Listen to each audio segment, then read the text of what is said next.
नेताज्यू, मेरो घर सुकुम्बासी बस्तीमा थियो। सानो थियो, कमजोर थियो, तर त्यही नै मेरो संसार थियो। तर त्यही छानामुनि मैले मेरो सपना बुनेको थियो, मेरो बालबच्चालाई हुर्काएको थियो। आज त्यो दोधोले घर भत्काइदियो, एकैछिनमा मेरो सपना उजाडिदियो। म कहाँ जाउँ नेताजी? मेरो बालबच्चालाई कहाँ लगौँ? नानी, तिम्रो पीडा म बुझ्छु। घर गुमाउनु ठुलो चोट हो। ओए, को होस् त मेरो बिचमा आउने? ए भनेपछि तँलाई मेरो परिचय दिनु पर्ने भयो त? जुन मान्छे अन्याय देखेर चुप लाग्दैन त्यो मान्छे म हुँ म। ए कमजोरलाई डर देखाएर आफूलाई ठुलो ठान्छस्?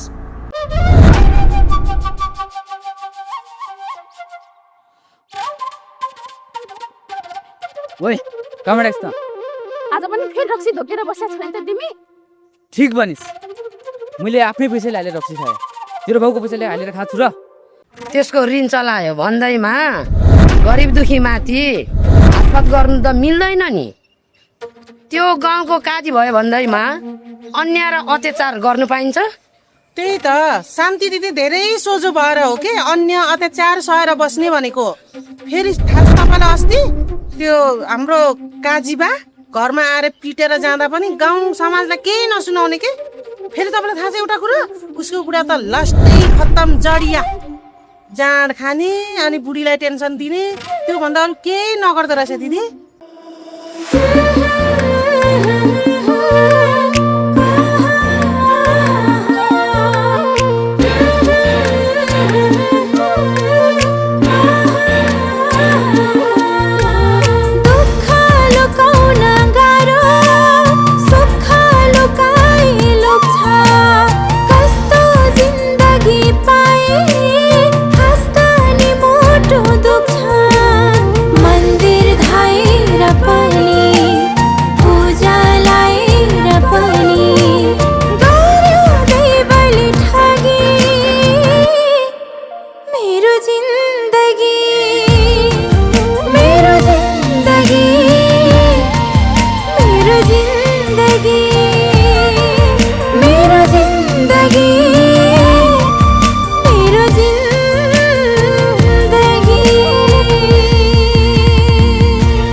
नेताज्यू, सुकुम्बासको यो सब बस्ती भत्काएर तपाईँलाई खुसी मिल्ला र?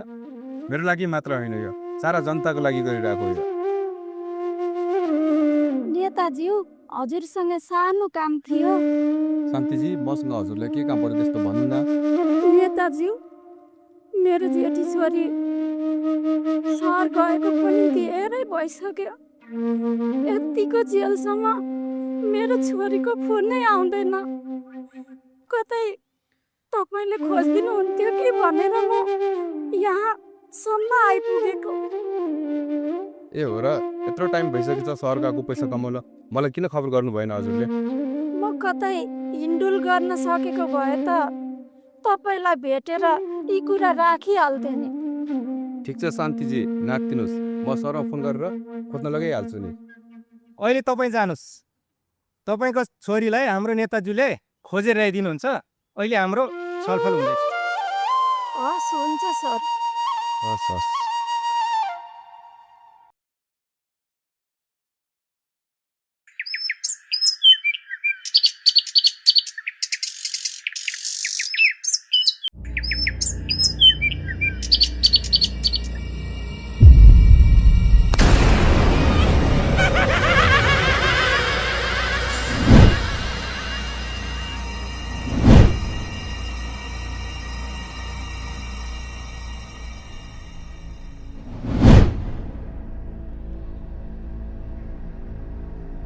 दिदी, दिदी,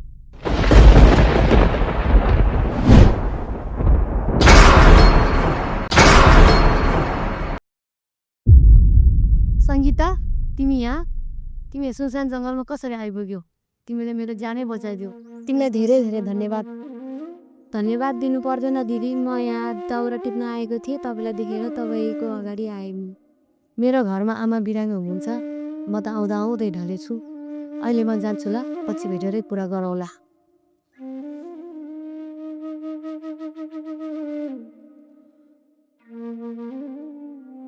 ओहो धेरै ढिलो भइसकेको रहेछ दाउरा टिपेर जानु पर्यो फेरि दिदीले कराउनुहुन्छ जानु पर्यो अब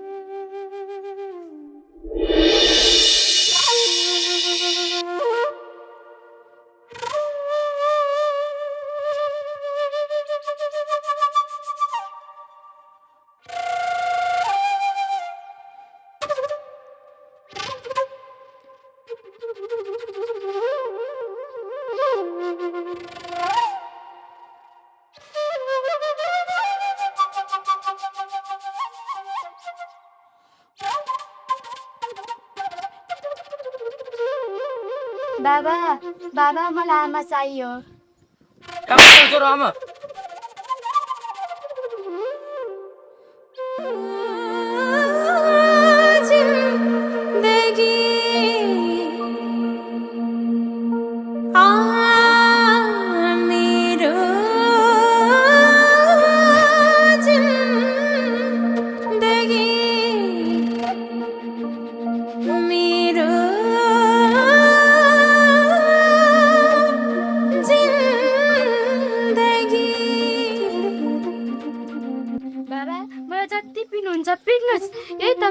सानी बानीले आमालाई घरबाट निकाल्नु भयो यो कुरामा कहिल्यै बिर्सिदिन्न हो म सानै भए पनि म सबै कुरा बुझ्छु आमाले हामीलाई कति दुःख गरेर हुर्काउनु भएको थिए तर तपाईँले उहाँलाई नि टाढा बनाइदिनु भएन यदि तपाईँलाई म यहाँ बसेको बोझ भएको छ भने मलाई नि आमा भाटा पठाइदिनु म यहाँ यसरी बस्न सक्दिनँ मलाई त्यति यसरी पुग्नु भन्दाखेरि चुप्ला छोरी यदि मेरो दिमाग सन्क्यो भने के गर्छु मलाई थाहा तँलाई त थाहा भएको कुरा हो नि यदि मलाई रिस उठ्यो भने मान्छे मारेर नि बेर गर्थ्यो त्यसैले आमा आमा भनेर दिन रात मेरो टाउको नाच्न केही दिन तेरो बाउलाई शान्त भएर त बस्न दे ठिक छ यति धेरै तेरो आमाको माया लाग्छ भने जा त आफै खोज्न तँलाई पनि यो घरमा बस्न मन छैन भने यो घरको ढोका तँलाई नि खुल्ला छ जा तर जसले मलाई रक्सी छोड भन्ने नि म छोड्नेवाला छैन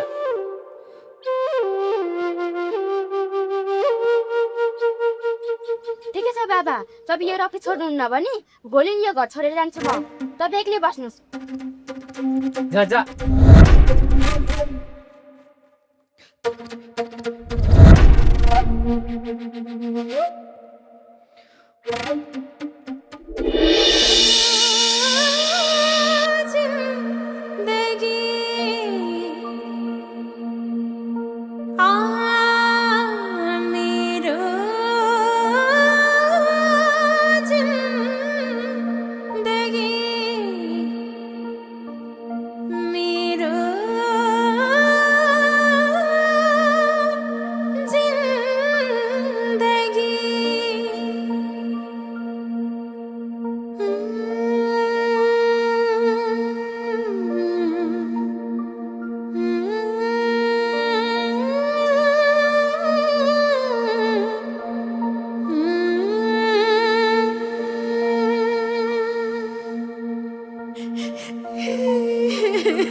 नेताज्यू हजुरले बोलाउनु भएछ किन बोलाउनु भयो होला तपाईँलाई बोलाउनु एउटा कारण छ के कारण छ नेताज्यू भन्नुहोस् न हजुरलाई सहयोग नगर्ने त मबाट हुनै सक्दैन शान्ति दिदीको छोरी सापुमा हालपत्र पढिदो छ तपाईँ त आफ्नो म्याजिक सहरमा छ कतिलाई सहयोग गर्नु गरौँ नेताज्यू हजुर ढुक्क भएर बसे हुन्छ मबाट हुन सहयोग म गरिहाल्छु नि योभन्दा अगाडि पनि हजुरलाई कति सहयोग गरेको छु मैले तपाईँलाई त यो कुरा थाहा छ नि कि थाहा छैन बिर्सिनु भएको त छैन होला नेताज्यू के बिर्सिनु भएको छ हजुरले अहिले मेरो कुनै घरमा काम छ नेताज्यू, म अहिले लाग्छु। हजुर ढुक्क भएर बस्नुहोस्, तपाईँ चिन्तै नगर्नुहोस् न, म छ नै छिमेक, म खोजिदिइहाल्छु नि। हुन्छ त नेताज्यू, म लाग्छु, हस् त।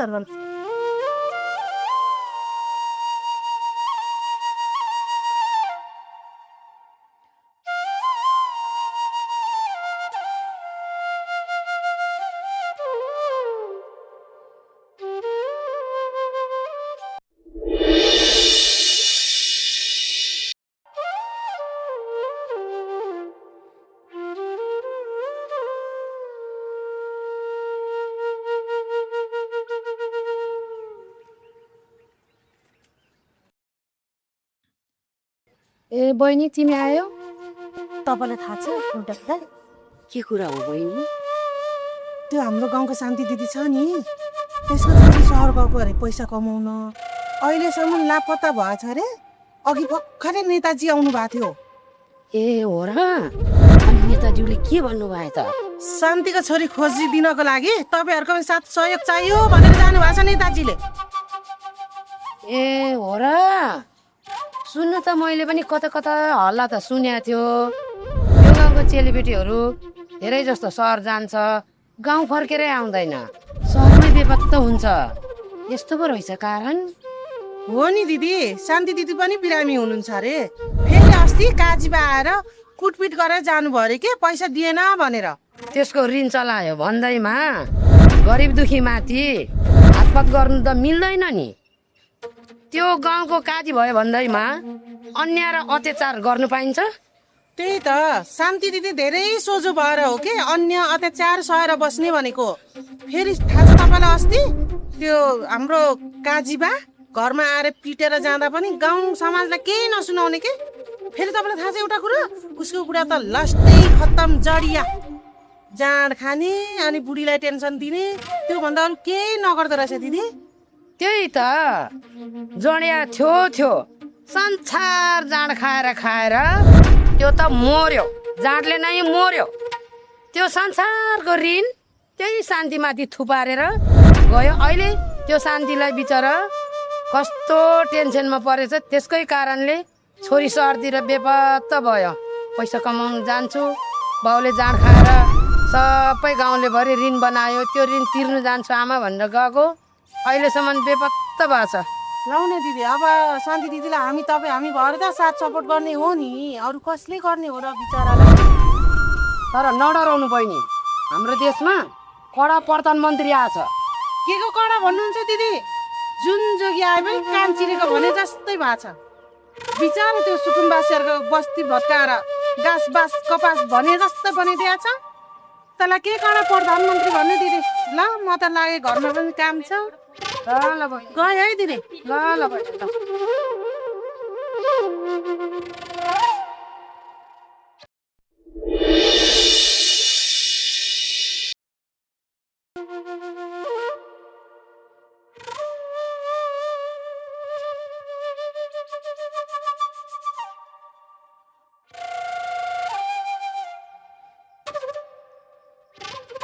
नेताज्यू नमस्ते। नमस्ते, के कामले आउनुभयो होला? नेताज्यू, मेरो घर सुकुम्बासी बस्तीमा थियो।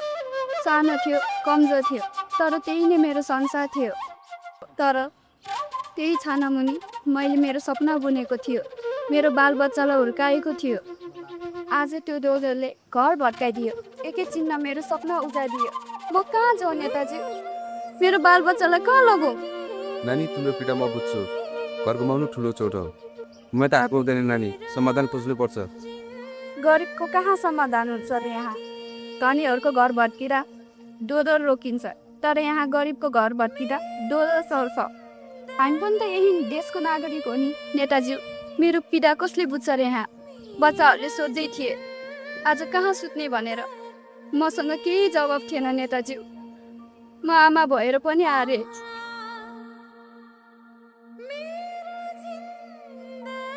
तिमी एक्लै छैनौ नानु, तिमी जस्ता धेरैको पीडा राज्यले सुन्नै पर्छ। म यो कुरा सम्बन्धित निकायसम्म पुर्याएरै छाड्छु।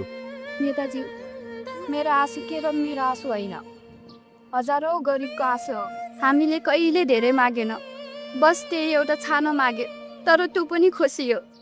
अब भविष्य कसरी बन्छ पढाइ कसरी चल्छ, बच्चाहरूको भोक कसरी मेट्ने हामीले?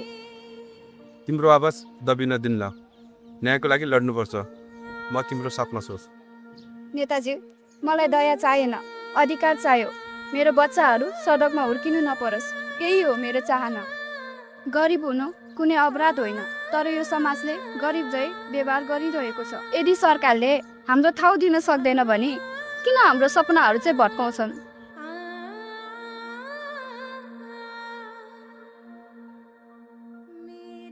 तिम्रो कुरा सही छ नानी। देश विकास भनेको सडक र भवन होइन, जनताको जीवन सुरक्षित गर्नुपर्ने हो। म तिम्रो न्यायको लागि पहल गर्छु। आज म रोइरहेको छु नेताजी, तर यो आँसु कमजोरीको होइन, यो पीडाको आवाज हो। मेरो लागि होइन, मेरो बच्चाहरूको भविष्यको लागि लड्नेछु। जबसम्म मैले न्याय पाउँदिनँ नि, तबसम्म म चुप लाएर बस्ने छ।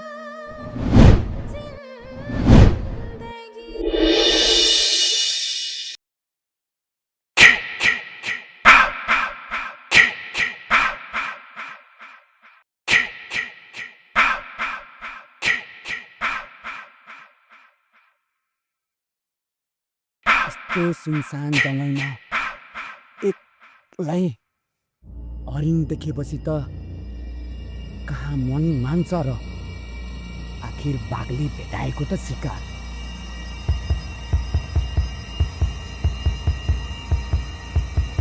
कहाँ जाएगा मासी मेरे ढडिया?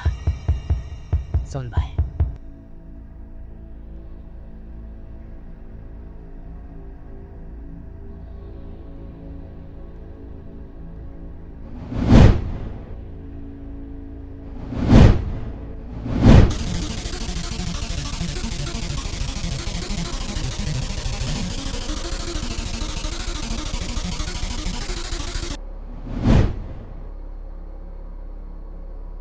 ओए को होस् त? यो जङ्गलमा एक्लै हिँड्ने आँट कसरी आयो?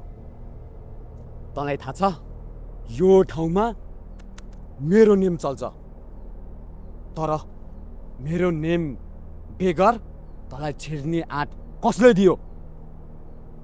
यो बाटो सबैको हो, तेरो मात्र होइन, मलाई जान दे। वाह, हिम्मत त रहेछ तेरो।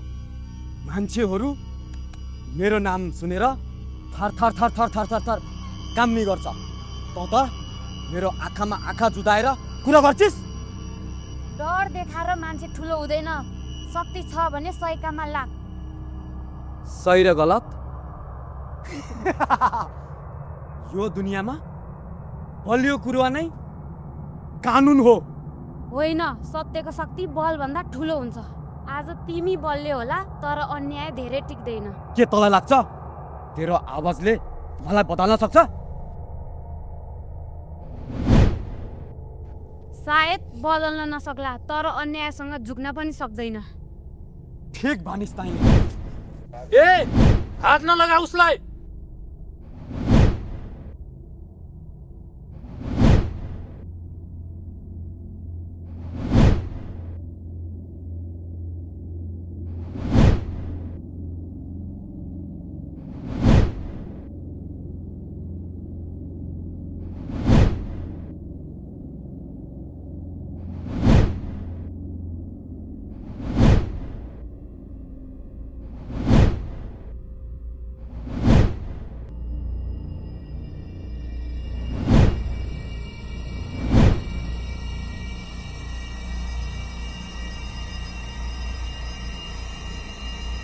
वाह, को होस् त मेरो बिचमा आउने?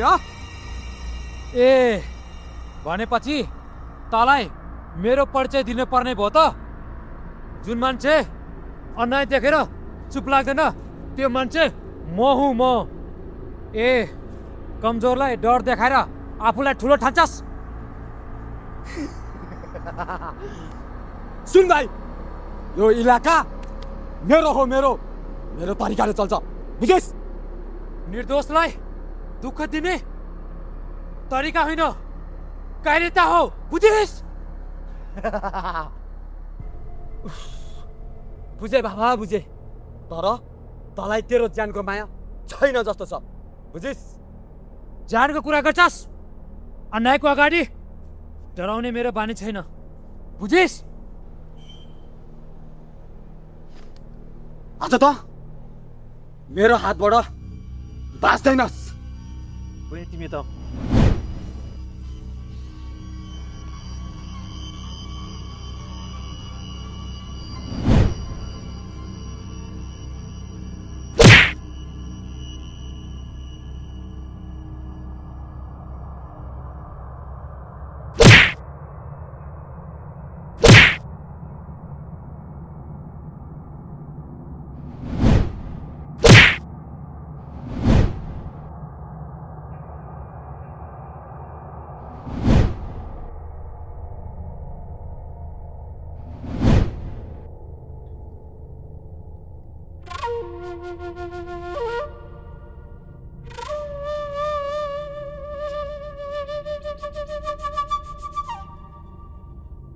धन्यवाद दाई, तपाईँ समयमै नआएको भए के हुन्छ थाहा छैन। मेरो कर्तव्य हो बहिनी। अब डराउनु पर्दैन। ल तिमी जाऊ ल। हस् दाई।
यो शान्तिले मलाई नटेरे जस्तो छ।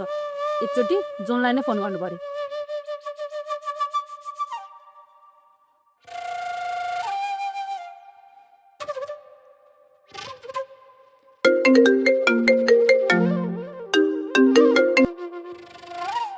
हजुर सृजनाजी भन्नुहोस् त। हेर न जोन, त्यो शान्तिले मलाई नपत्याए जस्तो छ। पैसा माग्न जाँदाखेरि पैसा नै दिँदैन, फेरि बिरामी पनि छ।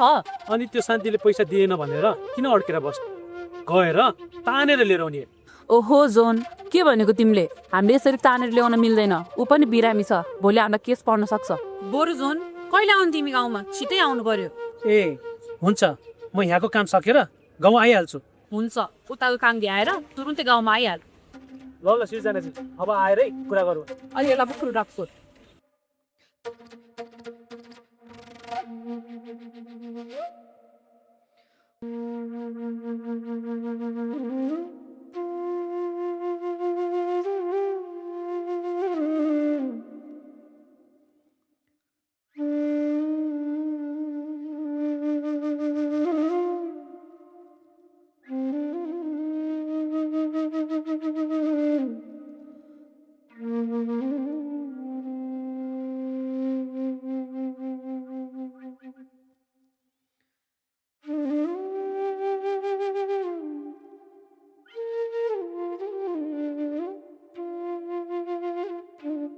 नानी नानी, तिमी किन एक्लै रोइरहेको?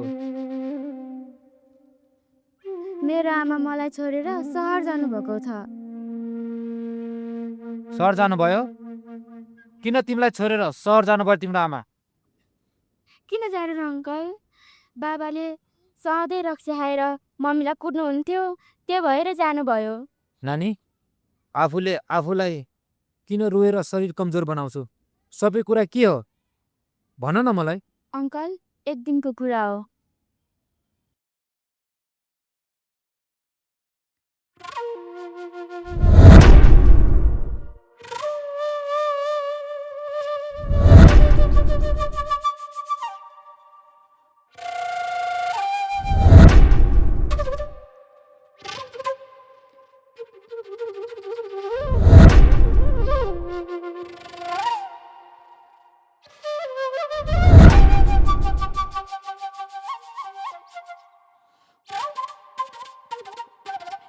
ओइ कहाँबाट आइस् त? आज पनि फेरि रक्सी धोकेर बसेको छैन त तिमी? ठिक भनिस्, मैले आफ्नै पैसाले हालेर रक्सी खाएँ, तेरो बाउको पैसाले हालेर खान्छु र? आज मैले बाटोमा सागर दाइलाई भेटेको थिएँ। मैले पैसाको कुरा गर्दै हुनुहुन्थ्यो। तँलाई त मान्छे खोज्दै जानु ठिकै छ त, कतै पोइ पनि खोजेर आएपछि क्या? अर्काको पैसा तिर्नु छैन, रक्सी खायो हिँड्यो, जहिले सङ्ख्या गर्यो, यसरी जिन्दगी चल्छ? होइन है बुढी, मैले मात्रै किन्नुपर्छ भन्ने छ, तैँले पनि त किन्न सक्छस् त।